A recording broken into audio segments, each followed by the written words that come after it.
They say you've never truly feasted until you've feasted in the Philippines. But when the sun goes down in Manila, a different kind of hunger takes over. Most travelers see the burgers and the fried chicken on the tourist trails and think they've seen it all, but they're looking in the wrong places. Tonight, we're spending the next 8 hours chasing the flavors that survived 400 years of colonization, the pre-colonial secrets hidden in plain sight. We're starting deep in the heart of Quiapo market, where the air is thick with charcoal smoke and the history is written in grease. We've eaten across 7,000 islands, and tonight we're showing you the blue ocean of Filipino food, the stuff tourists are literally afraid to touch.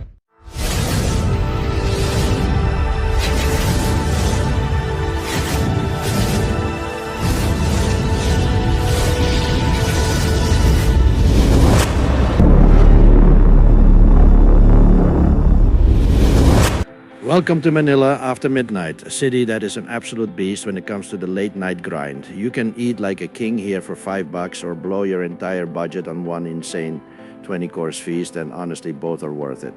But to understand why this is Southeast Asia's most unappreciated cuisine, you have to understand the philosophy of the Filipino table. It's a concept called tarana, which basically translates to let's go.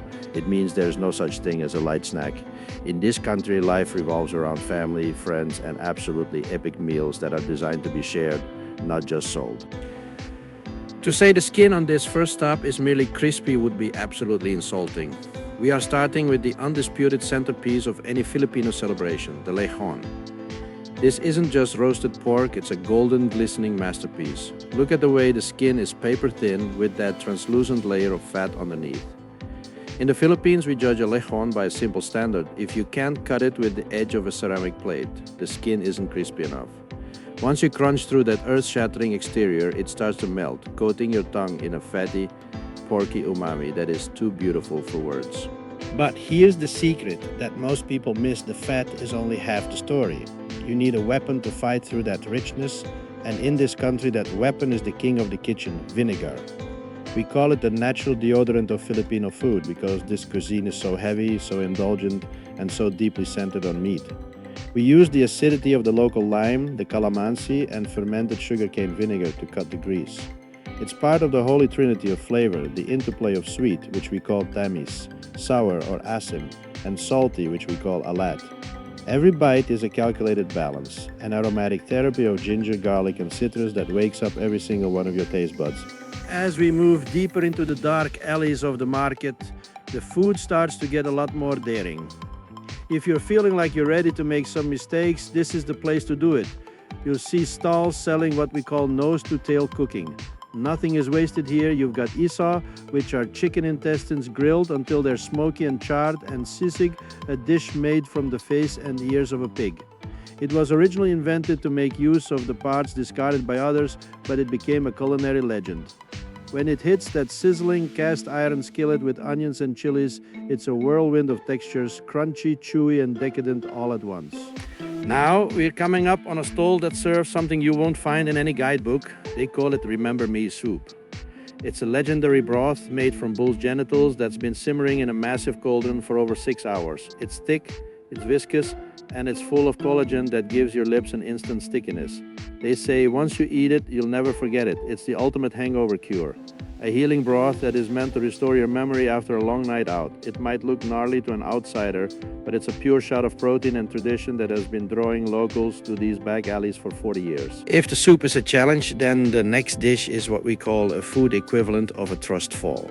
The balut, it's a fertilized duck egg, and it is the crown jewel of Manila street food. The trick is to sip the egg soup through a small crack in the shell before you ever start peeling. It tastes like the most intense, rich chicken broth you've ever had. It's definitely intimidating, but think of it as falling into the arms of Filipino grandmothers everywhere. It's hearty, it's comforting, and once you get past the psychology of it, you realize it just tastes like a perfectly seasoned, silky egg. But why is this food so hard to find outside the islands? We call it the diaspora paradox. There are millions of Filipinos working across the globe, but they don't open restaurants because they're too busy working to send money home. This means the best Filipino food isn't found in commercial kitchens. It's hidden in family homes and private gatherings. For 400 years, feasting on these local dishes was a form of rebellion against the Spanish and the Americans who tried to tell the people their food was primitive. They kept their recipes secret, preserving spice-based cultures and ancient techniques that predated any foreign influence. To see the true blue ocean of this cuisine, you have to look at the pre-colonial purity that still exists if you know where to look. We've traveled to a kitchen that is using the taban fruit, a rare woody fruit that looks like a walnut or a tiny brain.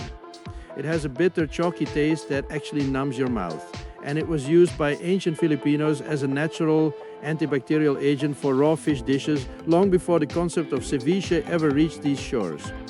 This is the ancient R&D of the Philippines, where high-end chefs are now innovating with zero-waste techniques, even turning seafood remnants into savory sweet ice creams that taste like the history of the ocean. As we reach the final hours of our midnight odyssey, there is only one way to finish a feast in the Philippines. We're joining a local family for a communal brutal fight.